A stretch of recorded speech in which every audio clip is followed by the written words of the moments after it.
Here we go. Here we go. We have. We don't have Tim Miller here. What the fuck am I doing? That would be so great. That would be awesome if we had Tim Miller here. It's Mark Kent. Because we were talking about Tim Miller before we've started this stream. Hey, maybe I should talk to Tim. I doubt he's gonna be down for it, but who knows? Who knows? You work with Tim Miller, however, and we will get to how this happened. But I wanted to present you guys one of my students. You were one of the first ones too. You joined the Yes, futuristic character design class when we started school. that's correct. Yeah. Yep. So here's Mark Kent, an artist, a prolific, awesome person, really cool guy to talk with, and we're gonna have some interesting topics to talk about because what you are doing is one of those.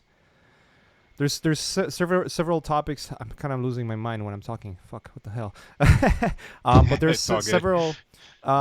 several misconceptions about becoming an artist and um, like, oh, I'm too old, I'm too this or too that, like, blah blah blah, and people have like those sort of assumptions and stereotypes on how your career should go, and you're pretty much breaking all the rules, I think. I assume, based For sure. on Yeah. the few conversations we had. So, anyways, Mark Kent, can you tell us a little bit about yourself, just a little bit, because A little bit. Okay. yeah, I think some of the Learn Squared students will know you, especially those who've watched my futuristic character design class. You were one of my mentorship students, but there's more about you than just being a student of ours. So let's dive into it, man. Totally. Well, yeah. My name is Mark Kent, and I'm concept artist for primarily films. And yeah, I took Mache's futuristic character class about a year and a half ago or 2 years ago, and it Yeah, was pretty awesome. And I learned a lot, and I still use what I learned in that class in my workflow. Depending on what project I'm working on. If it requires, 3D, I'll definitely use all the different tools I learned in my quiver, my toolbox. nice, nice. I remember when you came to the class, and for those who are curious, so when I started the mentorship, you were one of those guys who actually went like balls deep and created the content that, because the class itself is very very challenging. Like, I've noticed that a little late. you know it's like when you create content and you assume that things are going to go smooth and fast, Yeah. and then you Hmm. realize, holy hell, like, it's easy for me because I do it for years, but not for students that are joining it and starting it from the scratch and have no idea how those things work. So I quickly noticed that, and I was like, fuck, all right, maybe future Yeah. class is going to be a little easier, but Yeah. But if you were to try to learn it on your own, it actually might be more difficult. So even though true. it was, the pace of it was a little bit it was challenging. It wasn't, it wasn't undoable, but it like if you were to have to research it on your own or try to figure it out on your own, you would cross that finish line way later. So um, it's it helped me tremendously. So Yeah, and it's the way I like to learn. I like to kind of just delve right into it, and if I don't understand something, I'll try to figure it out or research it, and a lot of the stuff, a lot of the tools nowadays are pretty intuitive. They're getting easier and easier to use, so yeah. it's Even not, yeah, that tough. even Fusion 360 and DAS 3D. I mean, from the time this class was created till now, there's so many tools that have improved dramatically that it's just like, yeah, it's making things so much easier. I remember when I was creating content for this class, I had like a lot of errors coming out. Like, you're trying to push the shapes, and the software is just gonna hang on you because it's trying to calculate something that is completely impossible, and you have to restart. They fixed that. Like, now it's like you can cancel in the mid of the calculation. If something's going on and you're not entirely sure, you can always cancel it. So that's like a big Yeah. improvement. And there's like a Yeah. lot of tools they've added.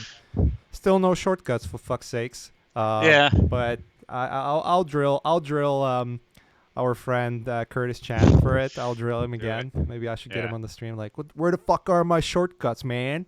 Yeah, that Where? was pretty rage-inducing, especially if you forgot to save and you did all this work and added all these bodies and just Yeah. like it fucking crashed. I'm like, please save. Is it somewhere in my computer? And it just had to start all over again. So Yeah, yeah, it had that's this.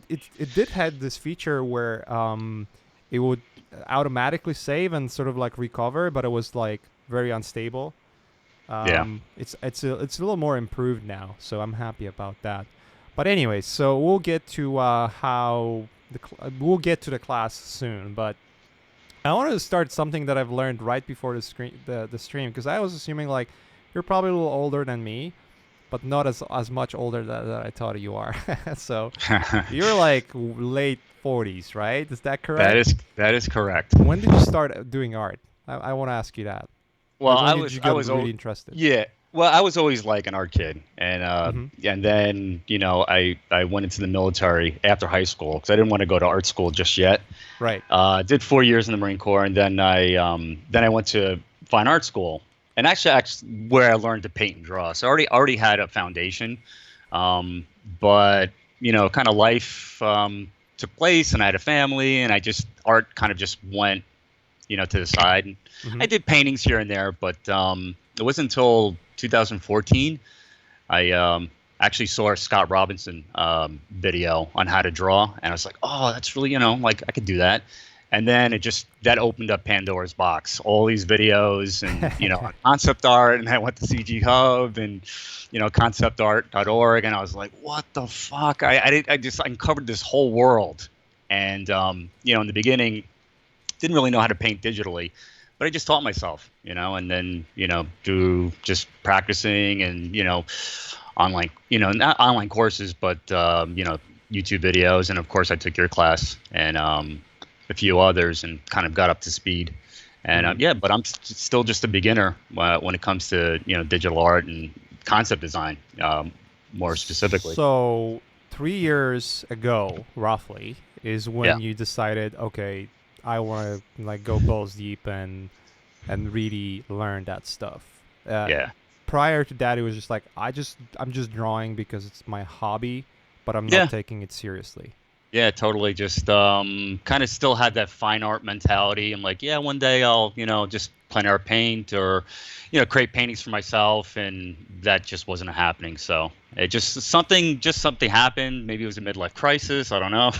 Right. But just again, it was more the exposure. I discovered a world that I didn't realize existed. Yeah. And I've always loved sci-fi movies and not so much fantasy, but just that pretend world and creating worlds, and yeah, that kind of lit the fire in my ass, and I was like, wow, this is great. So I haven't looked Yeah. back since. Yeah, and I mean, one of assumptions that are thrown around very often, and I mean, if we can talk about that a little bit, is the age. Like, I Yeah. remember when I was growing up in Poland, and there's always a cultural thing that is attached to it, depending on where, like, what kind of surrounding you grew up with, what kind of people you grew up with. You're gonna quickly learn that there's if you're not having any exposure to art world or world of entertainment design or production at all, or none of your family members have that exposure, the assumption is like you're going to be a starving artist, and it's like there's no reason for you to go into that industry. But there's also another one that I wanted to focus on, because the starving artist is like almost a beat up topic at this point. I mean, it's been disproven so many times that it's not even funny. Um, but the another one that is happening very often, and it's always a struggle to sort of like combat that comment, is age, and like Hmm. oh, I'm too, when you see those artists, those 18-year-old, 19-year-old prodigies, and they're like, Yep. fuck, they're doing so great. Damn it. And you're Yeah. like, okay, so that's the only age I'm supposed to start. Like, I'm supposed to be young and start in that industry, because otherwise I have no chance whatsoever to ever become successful to any degree. I think Yeah. that's the assumption that is being thrown around so often, and I know it's bullshit personally, because I've seen many examples of people that if they put their effort towards learning something, Hmm. you will get there. Like, you don't have to be, Sid Mead of the art world, or Kim Jung Gi, to be working and be successful in this industry. Yeah, And totally. just to sort of like give you, and you're the perfect example. I also was like, I didn't think it's gonna be a topic of our conversation, but I mean, you're 40 something, like you're late Hmm. 40s. Yep. Uh, you started 3 years ago, which means like you started somewhere mid 40s, maybe like Hmm. early 40s. Yeah. Which by all standards is like you're too old to even live. You know. Uh, yeah, yeah. That's but Especially it's be an funny. It's artist funny. that works at. It's funny you say that because I never. I mean, every once in a while, it kind of creeps in the back of my head. I'm like, the competition is so much younger, and Yeah. but I never thought of it in that way. Mm-hmm. I always thought of it like, how do I get to the same level and then start to exceed, doing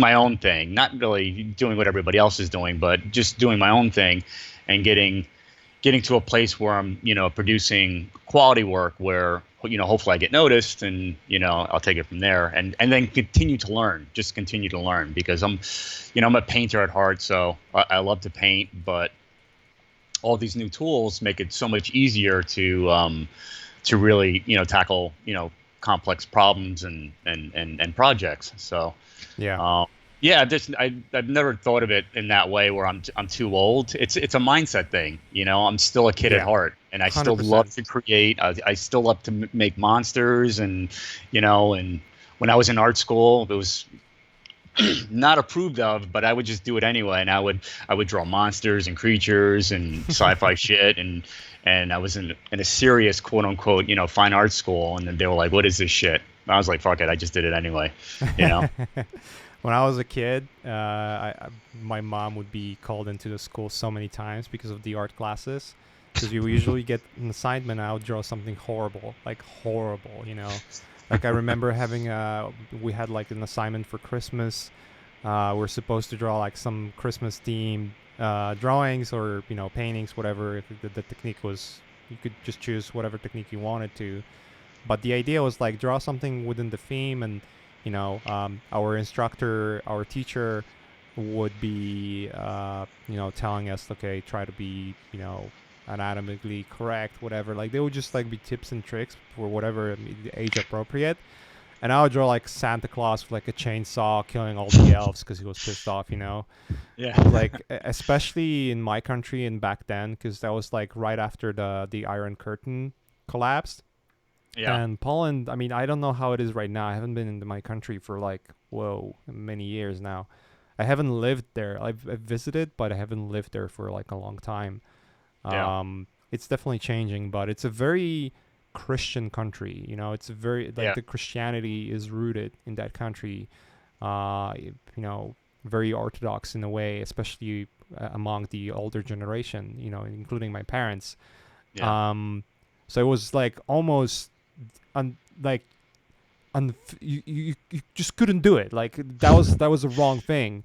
Yeah. Like especially with like really orthodox people, they would feel like you're possessed or something. It's kind of crazy when I'm thinking about it. When I'm thinking back about it, because I had like those comments like, "Oh, he might be possessed." Like, check him, go to the Extra church. That kind of stuff. extra church per mache.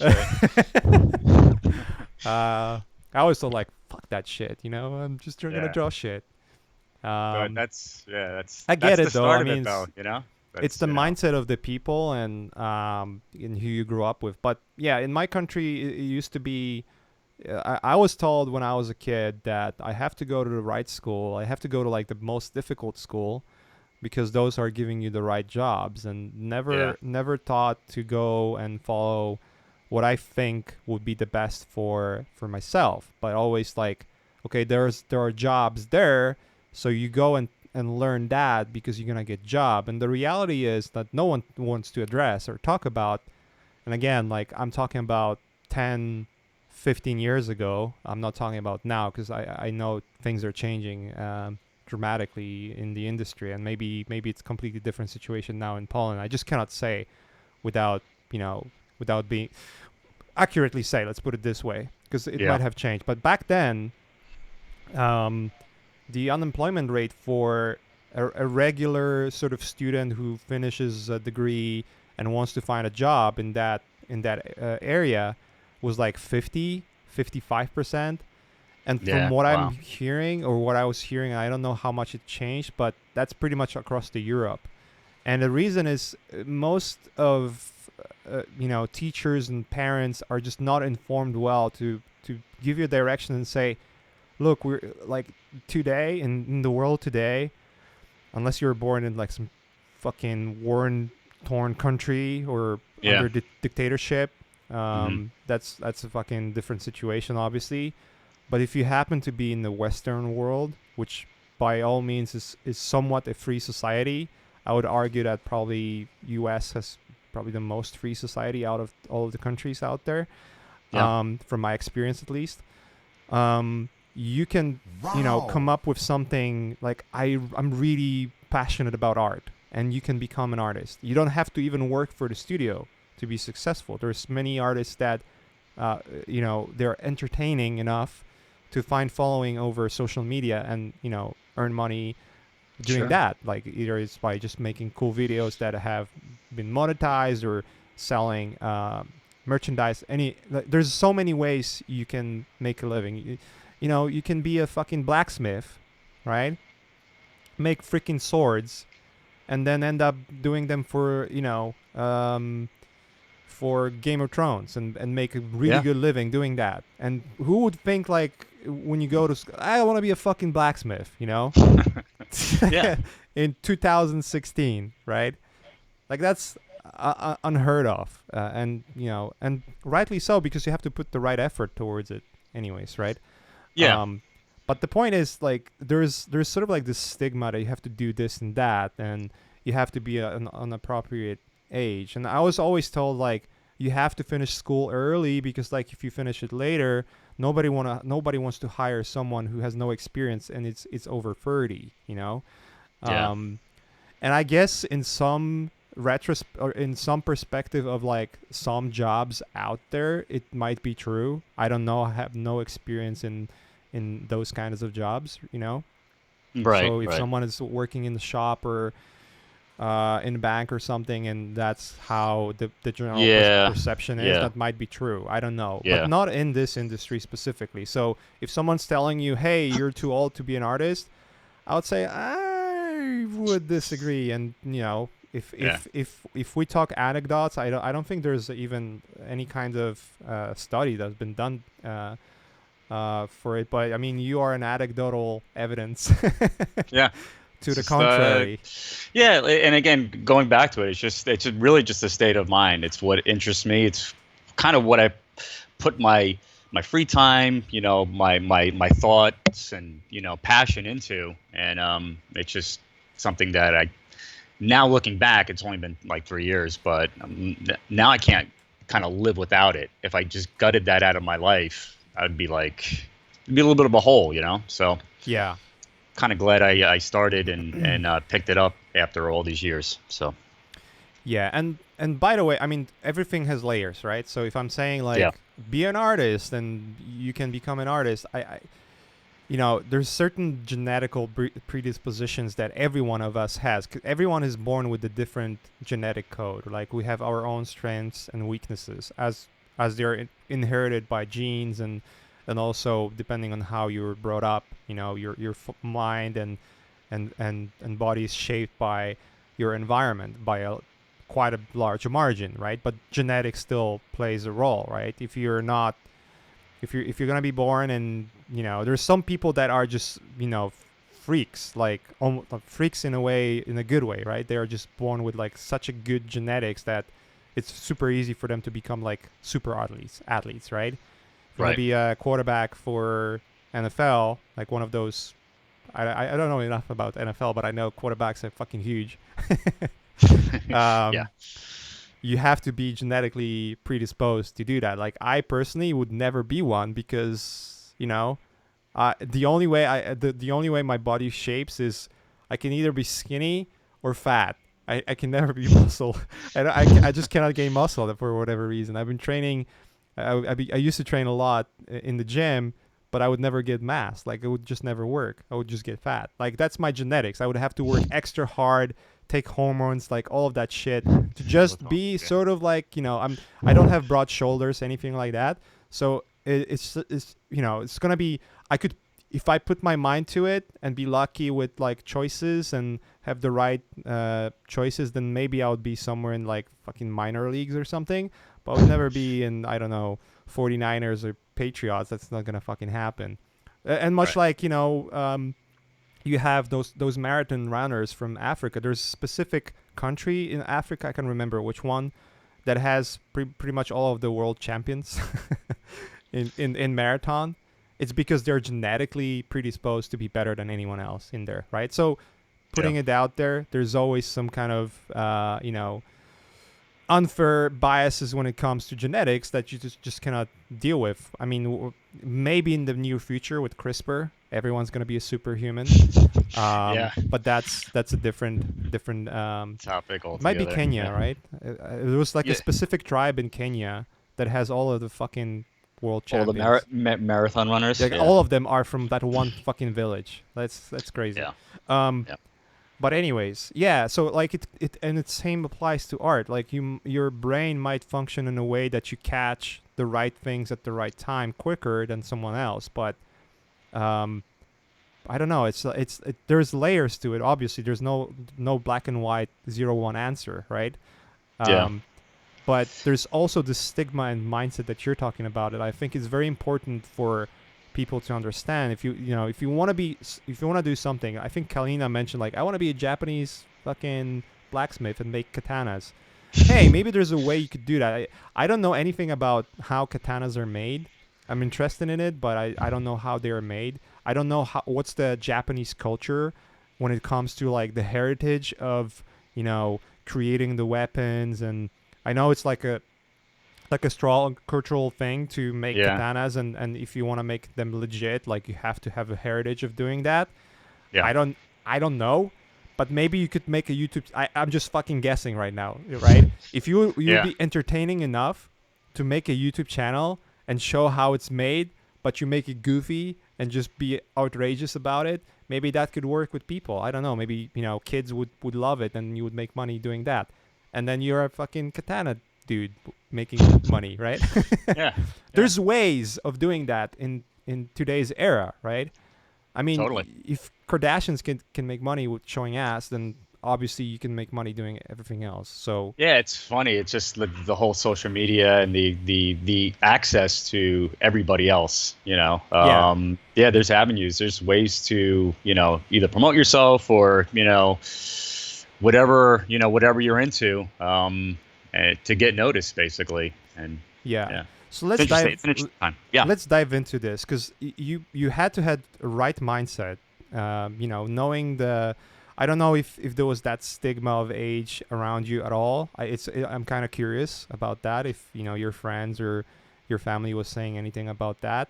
But like, how did you approach your way? Because you obviously got interested in it by looking at Scott Robertson's work, and I don't blame you. Scott Robertson is one of those fucking awesome guys who are just super inspiring with what they do. It's funny because I remember, and I was working an IT job, and I remember remotely installing software. So I had a lot of time to kind of like look at YouTube.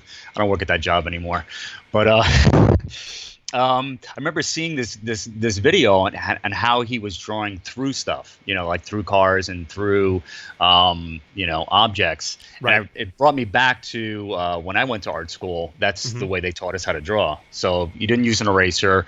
You left all the lines down basically, and you drew around and through objects to really understand, the volume and the space. The space around the objects that you were drawing. And so it kind of brought me back to that. It was almost nostalgia, but then my curiosity peaked, and I was, watching, it went down that YouTube rabbit hole of like watching this video, and then it led to this video, and then before you know it, I was, watching all these different videos on concept art and tutorials, and just digital painting, demonstrations basically. And yeah, that's really what peaked. And as far as like family, I was in the military, so I always had this: if I'm going to do something, I'm going to do it. So I never had any like pushback or feedback from really anybody except for myself. I put myself through school, and I, early on, if I decided to do something, I kind of just went down that route and pursued. So, yeah, and I'm glad I did. So what was your mindset when you decided, okay, this is what I need to do. I wanna do this. This is my calling right now. I was be an artist. I was really intimidated just by, and still am, just by some of the great artists, that I see, and always inspired, by Right.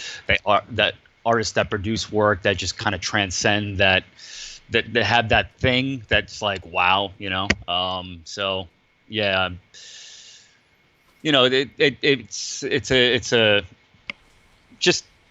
just trying to find my foothold and trying to make work that pleases me, Right. and then hopefully gets to a level of finish and polish where other people appreciate it too. But most importantly, when I do work, I have to feel good about it. I have to like it. Right. So you don't take that intimidation and turn away. You basically no, not at all. Those fuckers are doing something cool. I want to do something cool too. Yeah, in my own way. I don't want to copy. I don't want to, but I definitely want to kind of just be inspired by, the community around me, because there's so many good artists and so many different ways that they're making great art. And that's, like I try to not, view it all the time because I don't want to be influenced. But at the same time, I still need that dose of just inspiration and like, oh wow, how the fuck, like when you see that image. Yeah. So yeah. Yeah, I stopped watching a lot of art outside of just like having those moments where I just want to check what's going on and see if there's something that is really outstanding that would catch my interest, but only in a way that like I wanna understand. I want to get inspired in this kind of way, right? Not I want to have a reference for my next thing, because that's the last thing I would do these days. I actually haven't. Every time I pick like any new work, I never look at any of the art ever again. Like I think I was sort of like weaning off that a couple of years ago, and now like today, it's almost never crossed my mind to even search for concepts of someone else's. To see if I can find inspiration for what I'm doing for a client. I think it's a process that you have to go through, and I think all of the artists are going through that process where initially you just get inspired by someone else's work. Not all, but a lot of artists do that. There's obviously going to be artists that never look at anyone else's work, and they find their own path quickly and become like really good at it. But most of us do. Most of us look at, Craig Mullins and I don't know, like all the artists out there, Vitali and whatnot. And you can see it by just looking at what's being posted on ArtStation. I mean, anytime Vitali posts something new, there's hundreds of copies of that. And that's, that's going to happen all the time. You're going to have influencers that post something and then everyone copies that because they want to do something really cool as well. Yep. And there's nothing wrong about that. The wrong part comes in when you just do it repeatedly and never try to get out of that, and never try to get inspired and create your own language with it. Because I think finding your own language in the way you work will come through a lot of influences that you're going to go through, and then how you choose to disregard those influences at the end of the day, right? So you're going to be influenced, and the more you look at things, the more it will subconsciously be engraved in the work that you do. And I find this even in myself. I get in, like, let's say I watch a movie or watch some kind of interesting thing, whether it's an artwork, movie, anime, whatever. And let's say I've watched it like a month ago, and then I, starts doing something for myself, and then I realized, like, wait a minute, this is just so close to what I watched a month ago. I wasn't even thinking about, but it just got engraved in my brain. That is, it's making me uneasy, And I think that happens a lot. And that's one of the reasons why I don't want to be influenced with those things anymore. Like, I don't want to look at art personally, but yeah. It's a for me, for sure. Yeah, I draw inspiration from, a lot of fine artists and a lot of artists that, have come and gone. And so, like, I draw, because I am a little bit older. So, like Sorayama, when I was in the 80s, he was like huge influence. The kind of the pinup robots and the airbrush surfaces, and I don't know if you're familiar with, and so, like, that's always been, like, part of me, that very retro looking. So I still go back to it, but I don't rip it. I don't rip him off, or I don't do what he does. But I'm inspired by it. I like his, like, the language that he's trying to convey, and so those things kind of stick with you. And that's good influence, or good influence. So yeah, it's mindset, and then how you act on it. So you didn't get intimidated by all the other artists. It was more like, oh shit, they're doing something awesome. I want to do something awesome on my own. And it's a right mindset to have, like having that inspiration where, hey, I see like a really high level of craftsmanship coming from others. I wonder if I can reach that, and what kind of steps I need to take to do that. So what were your steps to do that? Because obviously you had a little bit of art education, but I mean, unless you're going to, I don't know how high level or how helpful those elements of education you've got were and how helpful they were towards what you were learning later. I mean, obviously having a little bit of foundation helps. But did you have to revisit foundation yourself, or what was your approach? More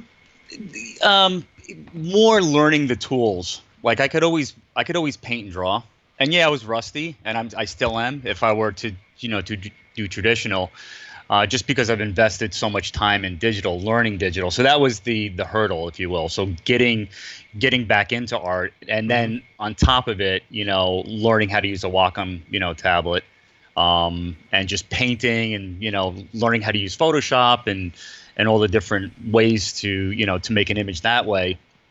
So that was the challenge, and then I soon realized that my work didn't have the level of finish that I was trying to strive for, and so that's when I discovered 3D, and of course your class in Learn Squared, that kind of gave me the foundation to not only like just learn that course and the tools that come with it, but just to like kind of put stuff together and kind of cobble together my own workflow that suits me, and that was huge. And so I feel like I've grown exponentially just by taking the time to learn the software and to have that mindset of using the tools for your benefit, to save time, and the convenience of you get so much from 3D. You get the lighting, you get the camera, you get the the do-overs, like spin it around, render from this way. Oh, it doesn't look good this way. Do it this way. So you have quick iteration and flexibility. And so it's something where I still love to just paint, but when it comes to incorporating that 3D base and that 3D render on top of your painting skills, and maybe a little photo bashing to get some extra detail and texture here and there, it's like the trifecta for me anyway. It's the trifecta. It's the way I like to create digital art. So, and I remember you dabbled in ZBrush a little bit before the class, I think, because I think you were doing some sculpts in the meantime. That but generally just looking into tools that sort of expand the way you work and change the workflows and maybe get you unstuck, especially if you try something and it just doesn't work out. Yeah. I found it really useful. For instance, like if you're trying to learn how to paint, there's so many things you have to learn in order to be a painter. That is not even funny. Yeah. You have to be really well versed in perspective. You have to understand lighting. You have to understand composition. Yep. You have to to understand the design. You have to know the history of art. You have to know the history of architecture. And there's so many layers to it that if you want to be on the really highest level, it means a years of work, but you will eventually get there if you put the Yeah. right amount of effort towards it. 3D makes things easier. Like tools make those things like they make moments where you can just hop and sort of like ignore quite a large chunk of otherwise grueling learning experience, right? For Yeah. instance, if you understand how lighting works, if you just study enough to understand the basic principles of light, to have that foundation, and you might not necessarily be the best at painting it, but you'll still understand how lighting works. You would still understand how to analyze images and understand where the light direction is coming from, what kind of types of lights are in the image and whatnot. Then when you jump into 3D, it's so much easier to actually set up lights and make you really really good foundation for you to later to overpaint or even focus on the actual rendering techniques, which is more technical, but at the end of the day, the result's going to be similar, right, in terms of the quality. So there's tools that make things easier. To the class itself, I tried to sort of distill everything I've learned up until that point in a package. Basically, in a nutshell, for those who have seen anything that I've done for a Ghost in the Shell movie, the techniques that I'm sharing in that class are basically what I've done for the Ghost in the Shell movie. Like in a nutshell, more or less. That's basically what was happening.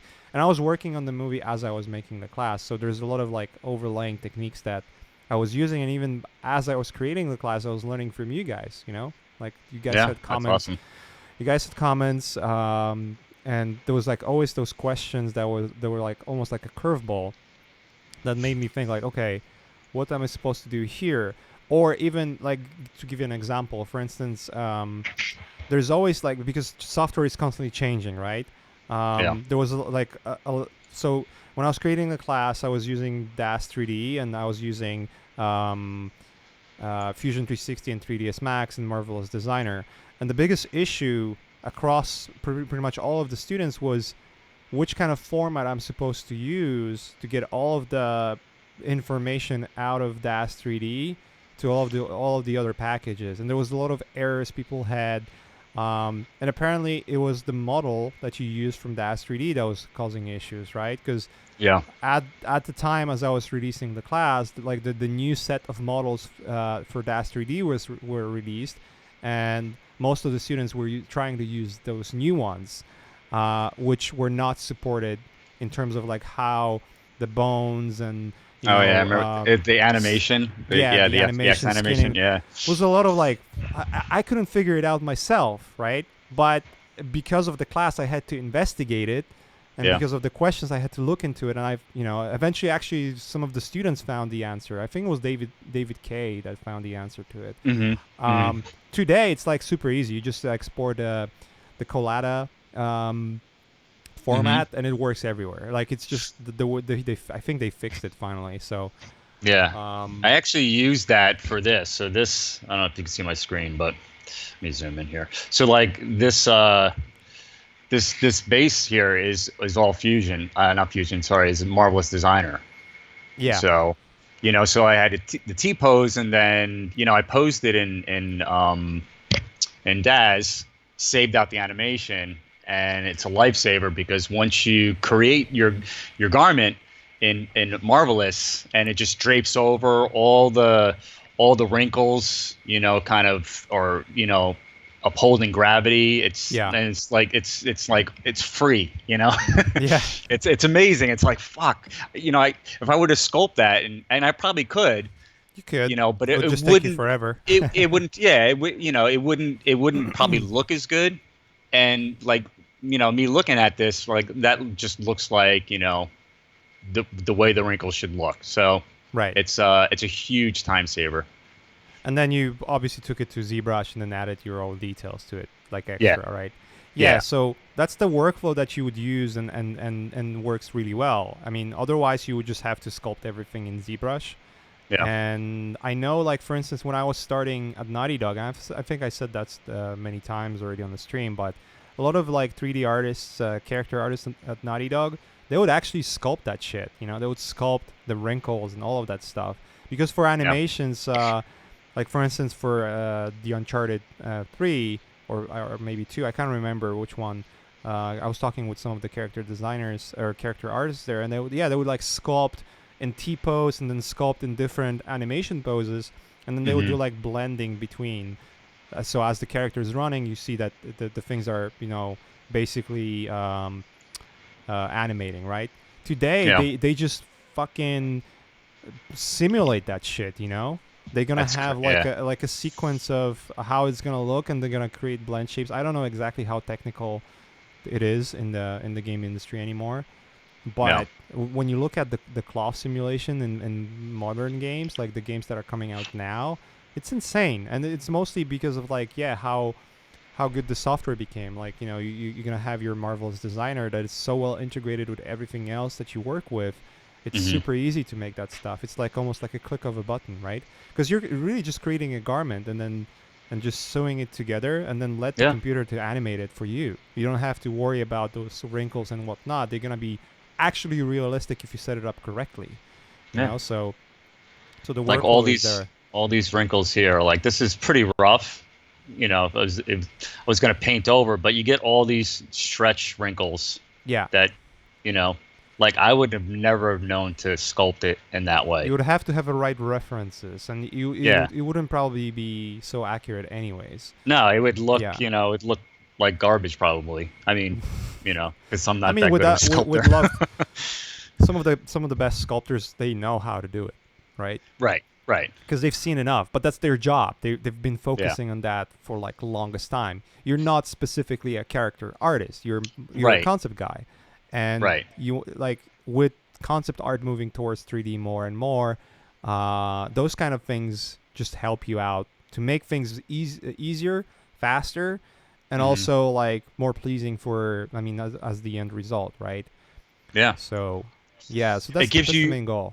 Yeah, it gives you just enough fidelity, to if you do a paint over where it just works. Yeah, exactly. Yeah. That's what I was about to say. Yeah, man. It's so you have to. With the right mindset, you just find the path, right? You're just trying to find what helps. And I guess I gather from what you're saying, and that's why I invited you here. Just by the way, I should probably mention this in the beginning. I invited you because not only you were one of like the coolest students, one of those guys who were just like putting all the effort towards the class, but also because like what I've learned how the class helped you in your career, and I was intrigued, and I wanted to talk to you about that and hear your story, and maybe present that story to others, because we rarely do that. I think Ash does invite his own students as well, but we do hear those moments from our students, the messages we get from our students of Learn Squared, from the community. Like, I've took the class and it helped me, and now I'm here and there. One of my other students from Intro to Environment Painting, Stephen Todd, he was one of the prolific ones too. He now works at ILM, and I hope that my class, at least to some degree, contributed to that. I don't know. But based on what I'm seeing here, my class did contribute to your current situation, right? So where are you at right now? Well, I'm actually freelancing, and I'm actually currently on a movie now. But yeah, it's it's a funny thing when you you just put images out, and then directors just email you, which is great. It's like it's a surprising, but great, at the same time. It's a good feeling. So it's the class, I feel, has helped me just in kind of preparing to work on these projects. Yeah. And they could be, there's a lot of stress, there's a lot of stress on designing stuff, and you know for me, putting that time in, and it was a lot of the stuff, and I still don't have a complete grasp. I don't know how to, None of us do, man. model. None of us Yeah, do. which is fine, and I've come to grips with that. But I see the benefit of using some of these techniques, and just, again, it's more of a mindset. It's to get to an image or a series of images by using these, this kind of workflow of combining everything, that I've learned so far, and then, of course, what's in your class. And yeah, it's just, and now I just take it for granted. Now I'm just kind of like trying to tweak my own workflow. Right. Seeing what works, what doesn't work. Oh, I don't need this anymore. Or I could use this for a different type of project. And so, kind of cataloging. Yeah, it's exciting. For me, it's a fun way to work. But yeah, it's definitely, it's definitely helped me get work, and the way I look at it, I'm just getting started. So. Yeah, man. I mean, you're starting with the blast. So. Yeah. Yeah, I was kind of like, I was curious in the beginning because I remember, like, I did remember you right away from the end of the moment the class ended. Each of the courses that I release, and when I have my mentorship sessions, there's always like one or two people that I remember.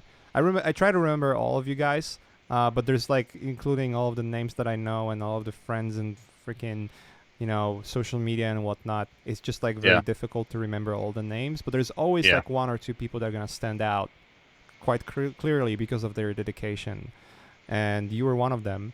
And I remember I saw you started working with Blur, and you've mentioned you were working with Tim Miller. We don't have to go into exactly what you guys were doing, obviously, because it's under NDA. But I was like, wow, like, the guy is killing it, and he just started. So I just asked, like, hey, like, I'm curious, because the way we run our classes at the Learn Squared, we always want to make sure that the content that we're delivering for you guys is actually helpful and it's gonna help you in your careers, and it seemed that it did. Yeah, and not only your class, not to take the light away from you, but of course. But I just recently, just got the basic package for JAMA's concepting in 3D, and even though I don't use 3D Coat so much, I can still, there's so much like information and kind of like techniques that I can glean from it and use, applying it to either ZBrush or another package. But just that, it's great. It's like I still refer back to it, and it's still a good refresher. So instead of like watching TV or whatever, I might put one of those on, just to like, oh, I forgot about that, like, oh, and that might spark my interest in like starting another image, maybe personal work. I'm like, oh, what if I tried this? And I love that like connection of like learning, but then also, leading into your personal work. That's, for me, that's really, really fun. Yeah, JAMA's class is awesome. I mean, he's a wizard, so. yeah, he's always coming up with these newfangled ways to do things, which is pretty incredible. VR stuff. It's like, what the fuck, man? What's going on? I ain't even tempted to do that. I don't even understand any of that. Yeah. So. It's pretty cool. No, cool. JAMA is great. Cool. I mean, all of the classes, there's certain angles that they're going to bring you to. And some of them might be useful, some of them not. It just depends on what your goals are. But I mean, when we, last time, I think on the last stream, we had Jingna. Jingna Zhang, she's an instructor at Learn Squared as well. She did the photography class. Yep. There's so much stuff I've learned about camera and lighting from that class. And even just like having, even indirectly for art itself, but appreciation of things, like just the fact that I had to make a photo shoot for myself. Like I had to actually put everything together. Granted, I had a lot of help from friends along the way that obviously make the whole process much easier. But even that, like all of those elements, putting them together, making a photo shoot, and seeing how different it is from what you plan and for how much you have to account for. So seeing that, and then a year later being on the set of Ghost in the Shell and seeing how much more complicated things are when the films are happening Yeah. got me so much more appreciation to even the shittiest films, because I know Hmm. there's like an army of people that they're working their ass off to make things happen. So for Yeah. those who don't even understand how how it works when it's the shooting happens, right? So when they're actually doing the principal photography, the crew that works on principal photography, I don't. I'm curious when do they sleep, because mostly the day starts around, for a lot of them starts around 8 a.m. and doesn't end till 2 a.m., 3 a.m. sometimes. Yeah. Long It depends days. on the Yeah. film. So, and you're on the set constantly. They obviously have breaks and all of that stuff, but fuck, like there's so much work, like Hmm. preparation to get the set together. Usually, actors show up around. They do have like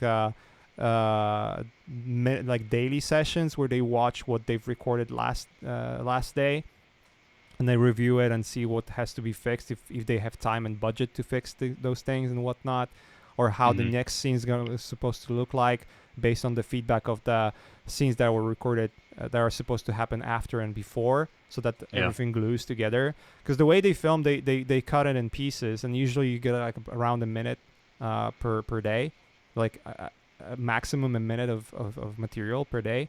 So then you Yeah. have to like cut everything together into this one, and that comes in editing. And I think editors is another like job that is underappreciated, because a good editor can make shitty film work, and Yeah. bad editor can make amazing film look like shit. Yeah. Um, and that's kind of crazy how much power that person has. Yeah. um, Yeah. but when you see all of that, right? When you see the whole set, you see hundreds of people, then you like, holy fuck, like I had issues with organizing it for 3 people, and they're organizing it for thousands. So that's Yeah. that's like, movie can suck, but I still gonna appreciate the art, like the artistry that went Just into it, yeah. because I know there's Totally. like a crew of people that work their asses off. And Yeah. just the reality is some of them just maybe weren't the fit to the film. Maybe there was not the right producer at the time. Maybe the director wasn't the right person to do that film. Maybe the writers were not the right person. Maybe some of the other crew members. And there's so many. It's like thousands of gears, and if one just doesn't go off, then the whole sort of machine can collapse. Yeah. Um, so it's crazy. But my point is like, learning that gave me that appreciation, and that indirectly affects the way I work with the projects as well, because then I don't look at the project. It just reinforces that idea that you don't look at what the project is supposed to be at the end of the day, because you have no control over that at all.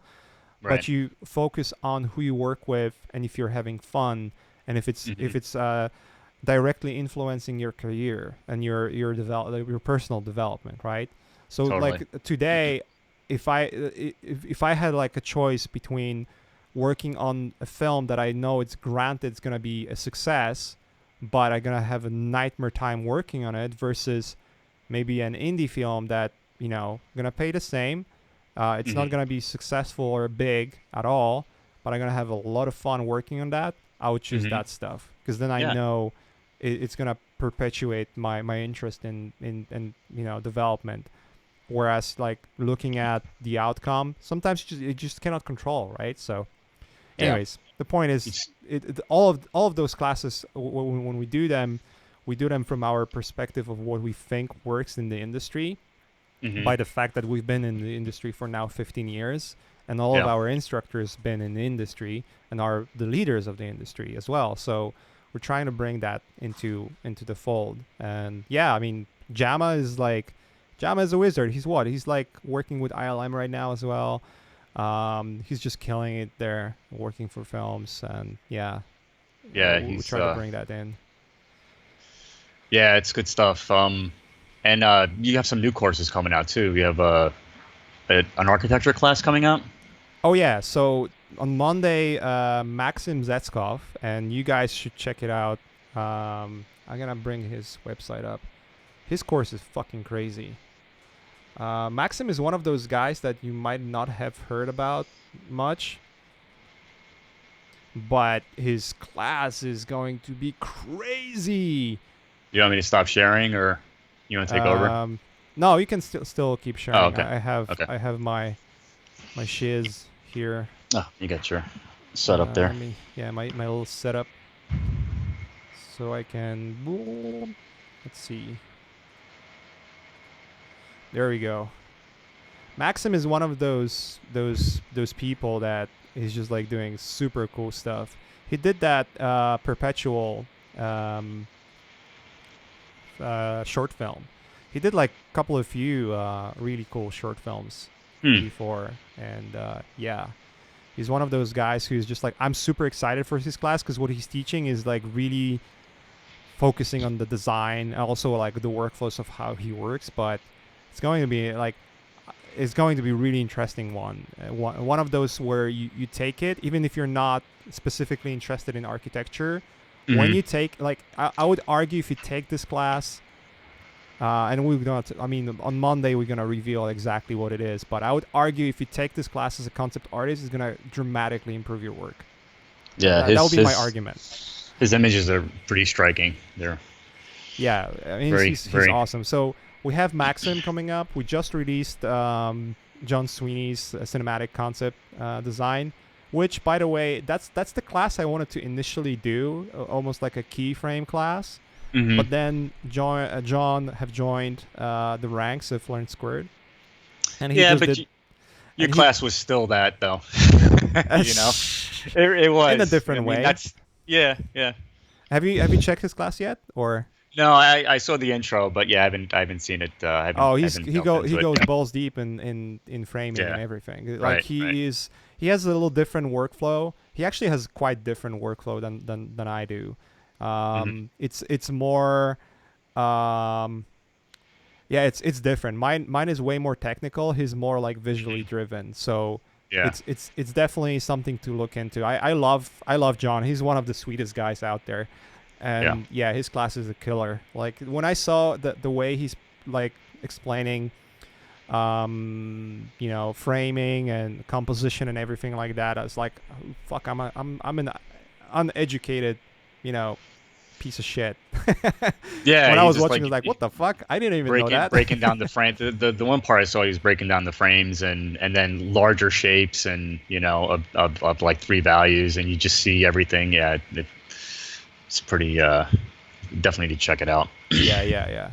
So Maxim's the next one, and then we have quite a few more. There's Kirill's class. Someone asked actually about Fusion 360. So. Oh, really? Yeah, Kirill is doing a class with us as well. He just finished the material. We're just getting the apprentice stuff going on. Very cool. Yeah, it's gonna be that one's gonna be killer too. I mean. Yeah. We're trying to get the best. Yeah, we're trying to get the best people as we can. But someone asked like, what would be the best material for Fusion 360? I would argue he's gonna be the best material for Fusion 360. I remember when Ash was taking my class, he was actually also taking Kirill's tutorials and talking with him, just to get like some extra leg room in a way. So Kirill's class is gonna be great. There's a few more coming up. There's some good names that we've snatched, and I just cannot wait. But yeah, it just has to wait. It just has to wait. Yeah. There's much more stuff coming up. All right, so let's wrap it up with some questions, guys. There's some few questions that happened along the way. Kalina was also helping us out today. She's doing an awesome job. So. Let me actually read those questions to you guys and to you as well, because there's some of them are, and most of them are actually related to yourself. So, first one was actually what was the most helpful tutorial for Fusion 360. So yeah, my class obviously has a little bit of that, but Kirill's class is definitely much more in depth in terms of the tools that you're gonna use and whatnot. So. I would probably wait for that instead of buying what I taught, because it also might be slightly outdated to what the software is today. Did any of the stuff that I did for the class help you? I mean, obviously you've been doing a lot of Fusion 360 afterwards. I saw like this robot that you did. That was Yeah, fucking rad, dude. like all all anything like hard surface, like if I have to build a room out, it's going to be done in Fusion 360. But just like the hard bits, like any hard surface. But what I would do is, and what I still do is I'll block out like just a block mesh in ZBrush, and then I'll Z remesh it, bring it into Fusion, and then just cut it up, and then just start like the Boolean operations and adding onto it and lofting and things like that to get shapes that I want, and then I'll bring it back to ZBrush. Yeah. Yeah, so that's in my class, but yeah, Kirill is like pure Fusion 360 goodness. So yeah. You could do that too, and bring it into 3ds Max or another Autodesk program. Yep. What else is there? Let's see.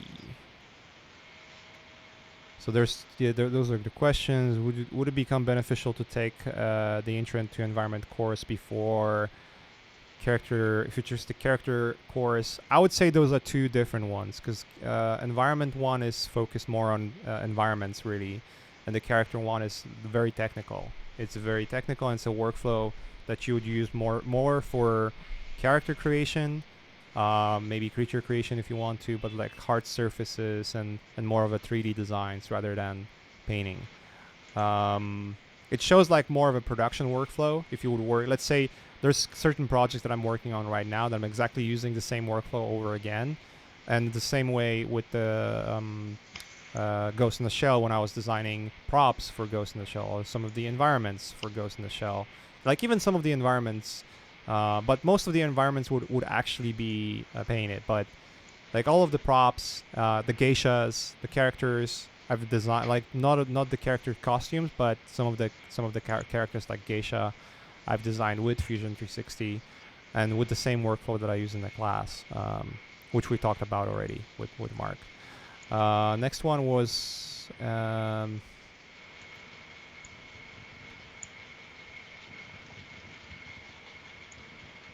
There is some image that was sent here by one of the guys. I'll come back to it and see if it's gonna work for the stream. If not, that's something that we might discuss later, or maybe on the next one. How does your first portfolio, when you initially started looking for work, compare to your portfolio now? Does it have fewer or more pieces, etc.? Is that for me? Yeah. Yeah, it has fewer. Yeah, it has fewer. Put your best work, in your portfolio on your website, or if you have ArtStation. Yeah, it has fewer. Yep. There's not many questions to you, man. I guess you're too awesome to be asked anything. All good. It's all good. It's all good. I usually assume if there are no questions, it means we answered them during the stream. So that's great. Yeah, that's the right way of looking at it. Totally. Yeah. Let's see what else. When did I start working on Ghost in the Shell? Oh, it was back in, 2014, I believe, maybe 2015. Cannot remember. Okay, let's look at this image. Okay, let me actually share it with the peeps. And maybe share it with you on I'll send it to you on the Facebook, okay? Okay. So you can check it out. And I'll ask the question. So that's the image. I've sent it to you. And the question was, let me see where that was. Where was the did I just lose my window with Twitch? Here it is. Okay, so the question was, how do you make a hexcomb perforations on an organic surface? At least Fusion can't do it.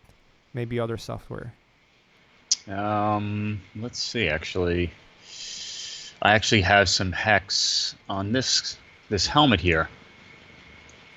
Okay, let me make sure that people can see that stuff real quick. I have to zoom in. You can see it.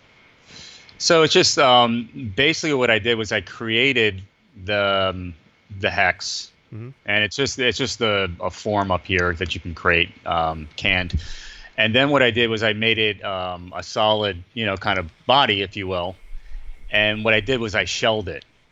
And so when you shell it, it creates, there's an opening on the in the one side, and then you just position it, and I duplicated it for this kind of pattern here, and then just subtracted, and then you get the cutout. And it's not very deep, but it's just enough. It's just enough to add some, shadow line if Yeah. if you were looking at the back of the helmet. It doesn't go all the way through. That's um, determined by how long the box is, if you will, or the boolean is or the cutting tool, if you will, how long it is. Yeah, Cool. that's basically it. I think also to that question, someone might have asked, and I'll maybe show. I think I was explaining it actually on one of the streams. So when you have those shapes, and maybe the question would be, how do you make sure that they follow the surface? I don't know if that's the part of the question, but I might Yeah. actually try to explain. I haven't been touching Moi 3D for a while now. Hmm. But that's definitely something that you can do inside of Moi. So, all right. So from what I remember, gosh,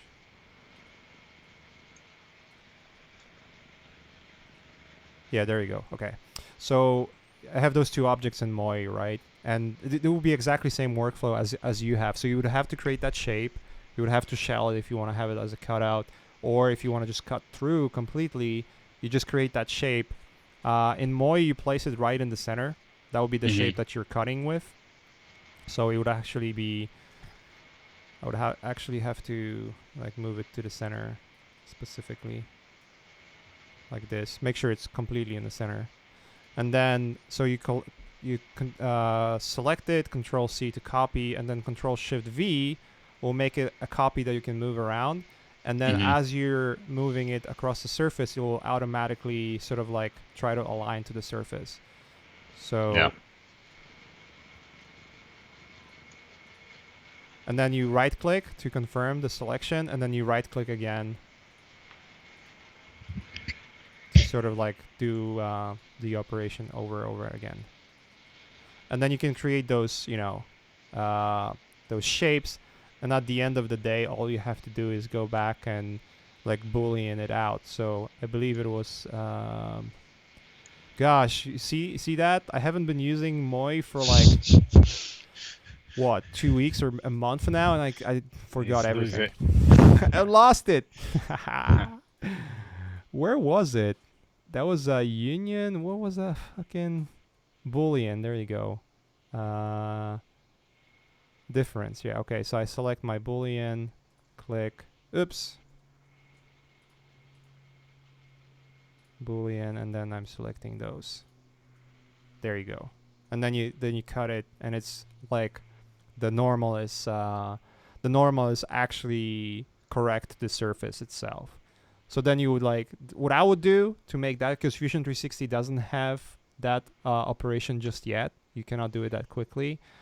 But that's how I would work with it. Like I would basically make the objects that I want to make in Fusion 360, then export it to Moi 3D, and then do those operations in Moi, and then export back to Fusion 360.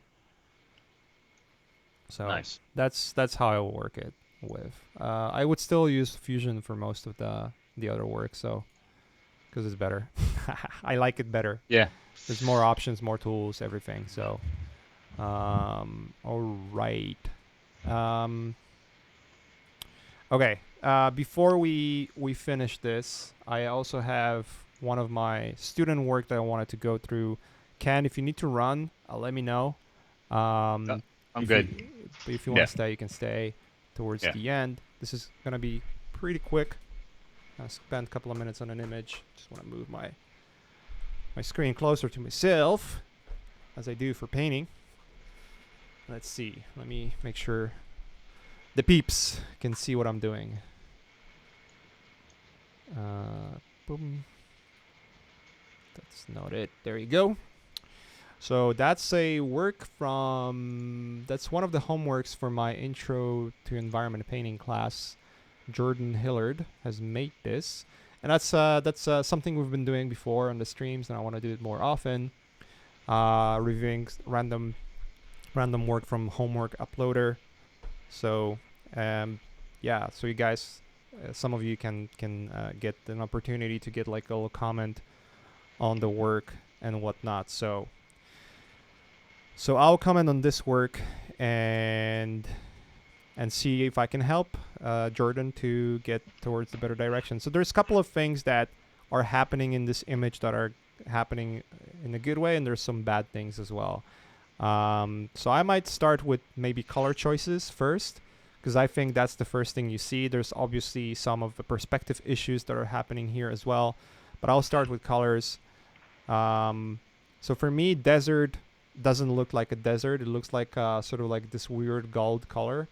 And I'll maybe look up for a reference and try to use it in this image. So it's like actually I think I found one that might work out well. So basically what I do is Google desert. That's how complicated it is for me. And one of the aspects of Googling images and, you know, working with the images and trying to figure out what works is, and trying to figure out the right colors is, for me, it's always trying to search what the realism is going to be like, or how realistic the image would look if it was a sort of like a photo. And then if I want to go and stretch it out to something that becomes more stylized, then I'll do it afterwards, not before. So I'm always trying to get the realism out of it and then bend the reality the moment I understand what the reality is, right? And for this image, when it comes to colors, that's the problem to begin with, because the colors are not realistic at all. So you can see I'm looking at the reference and I'm looking at the image. The lighting is slightly different. Obviously, it's more of a sunset in this image, but you know, for now, I'm just sort of like giving you an example of what the colors should probably look like. And I always like to have a reference with me. I never paint from head. Like for realism, if I want to have the right colors, if I want to have the right understanding of the shapes, maybe in some cases, I want to have references all the time with me. I'm not like even freaking master painters used references. Whether your reference is going out and painting from the nature or using a correct photography, for that doesn't really matter. The fact is your brain has only X amount of knowledge that it can have capacity for, and why would you occupy yourself with something that you can find easily? And if you understand what to look for, it's going to be even easier. So that's my approach. So for me, the yellows are too yellow, so you have to desaturate them. They're probably too dark. So even that small change already makes it look like a slightly better image. There's a way to control, maybe like I want to keep some of the redness, or like move and shift things around. Maybe some of the saturation could be kept on the wall itself in some areas, right? So what I would do it on the mask. Maybe I do want to have a little bit of saturation in the shadow. But I'm always like, I'm looking at this photo, this is just a photo, so this does not have that much of a saturation. And then another layer would be the blue. I think the blue should be a little brighter. Let's see. So it would be blue and cyan, I think. And I think the best way to do it would be just to make a selection like this real quick.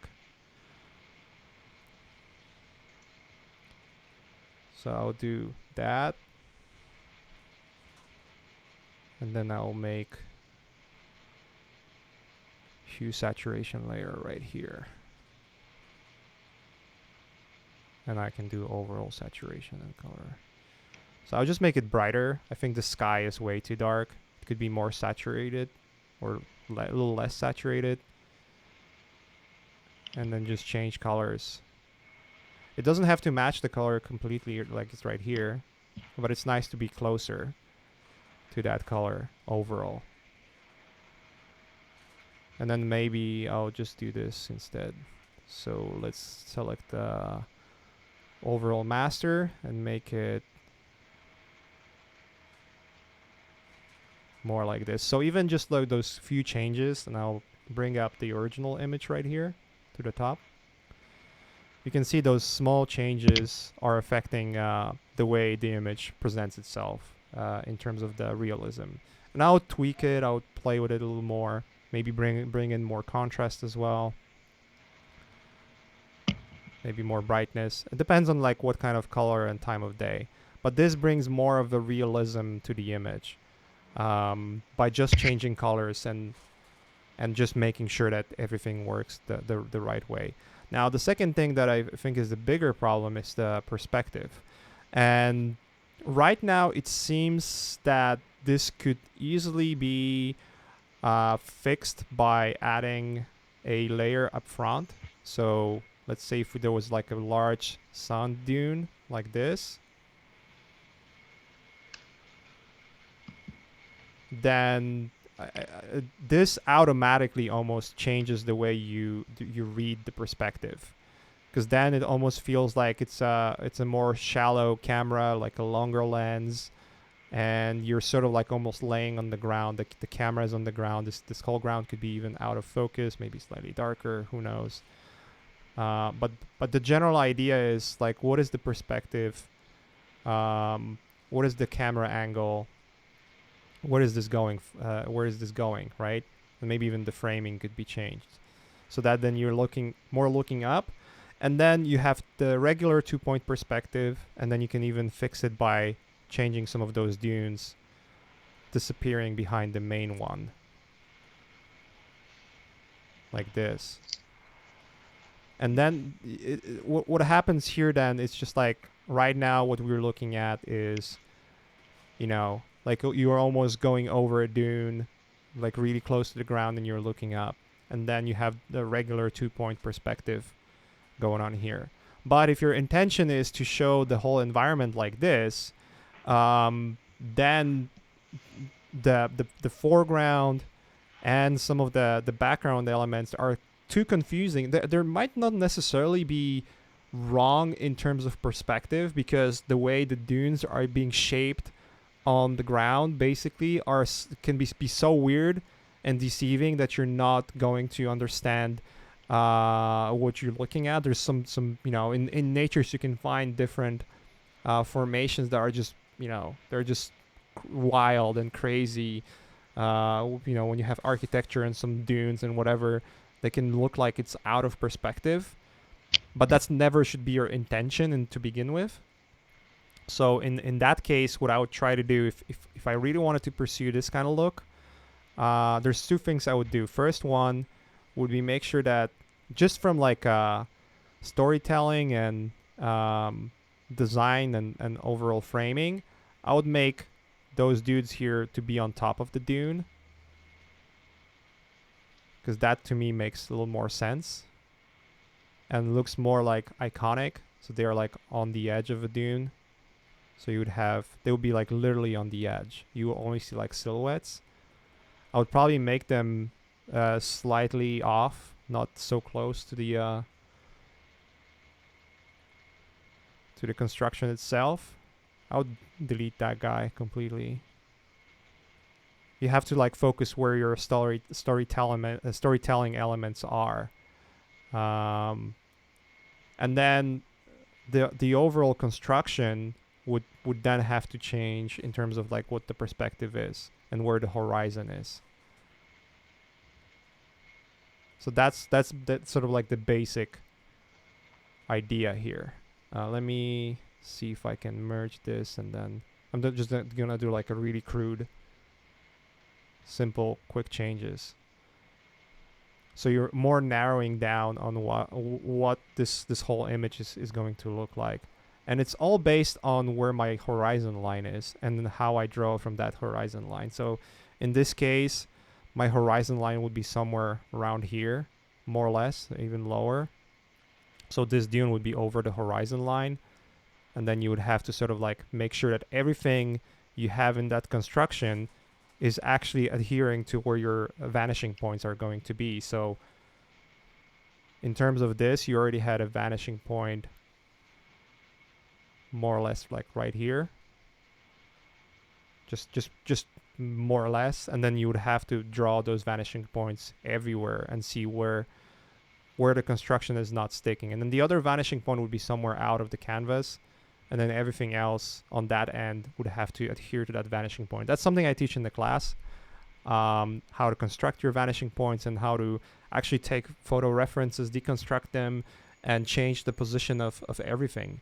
But yeah, those would be the two approaches to me when it comes to like finding the right look and balance to it. So I kind of like this composition a little better because it's more interesting. But yeah, the biggest issue here was color and perspective, or how the perspective is being read. Because the building itself, like if you just look at the building itself, it doesn't seem like it has a wrong perspective to me, or a completely wrong perspective. It just looks like there's something off in the general image, in the way it presents itself with everything else in the image. So, it might also be that, you know, when I'm looking at it right now, if you just do like a little fix where this dune is, and those guys are on the dune, I'm just gonna delete them for now. But if you just make the slope down a little bit, that actually might be enough for it to fix it. You know, who knows? You'd have to play around it with a little more. But that's the perception and trying to get the right thing. So I don't think Jordan is here today, but I know Momo will forward him a clip with that stuff that we discussed it today. And if not, he'll be able to watch it if you subscribed, and he'll be able to watch it right now. But if he isn't, then he will have to wait until it's on YouTube. And by the way, I'm gonna make this as my reminder towards the end, because we're gonna wrap up right here. Quick reminder, guys. Quick reminder. Have you ever thought about being an artist and knowing best things from the best people? Then you should subscribe to this channel and buy our classes, because they're best. They're the best. But in all seriousness, thanks for everyone who actually joined today. You need to do it in that voice. In all seriousness, thanks for everyone for joining the class, joining the stream today, and being here with us, because it's the best stream from the best people. No, but seriously, okay, guys, thanks for being here. Mark, thanks for having time with us and pumping the importance of this school. Thanks for having me. It was awesome. Well, we were all just one big jokers. But yeah, I'm just happy for your story. I'm happy that, you know, in one way or another, the school managed to contribute to your career, and it seems like it did, at least in some degree.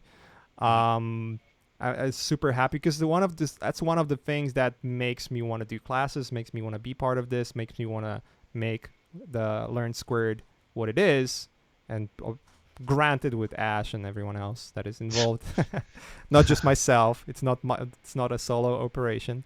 But yeah, those moments are like, hell yeah, like that's the reason why we're doing it, because it's just helping everyone else. The reason why we started it is because we haven't had like a proper education for ourselves. All of us are self-taught, and you know, it's one of the reasons. Like, I was self-taught. I like to share what I've learned, because I've never had anyone to share it with me.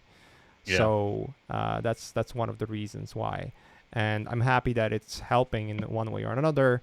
I can only hope that all of the new classes that we're coming up with, and all of you guys who are signing up, are happy with the product and the things that we're delivering to you, because we want you guys to be happy, obviously. Wow. And there was a couple of subscriptions that I've missed during the stream, so thank you for everyone who actually did that and joined and subscribed to the channel. That's awesome. Thank you for doing that. It helps us to run the channel and helps us to make this bigger and bigger and more interesting. We're gonna add like a little outro next week. Today it's gonna end abruptly again, but but we have like a outro in plan.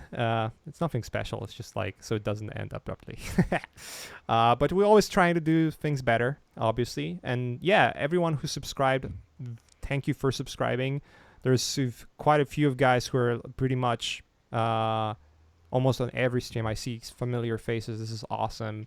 One of the most cool parts about those streams is that I look at the chat, and I do look at the chat. I just try to focus on the conversation more, not to split attention too much. I'm too old to split attention too much, but I see that someone asks a question and you guys help out one another, so that's awesome. Like I couldn't ask for more. This is great. You guys are the best. This is like the best community that we have. And finally, if you happen to have Amazon Prime and you don't know what to do with your free Twitch subscription, that's right. If you have Amazon Prime, you can subscribe for free to the channel, any channel you want. If you like what we do here, subscribe. If you don't, then you don't have to. Fuck off. No, it's all good.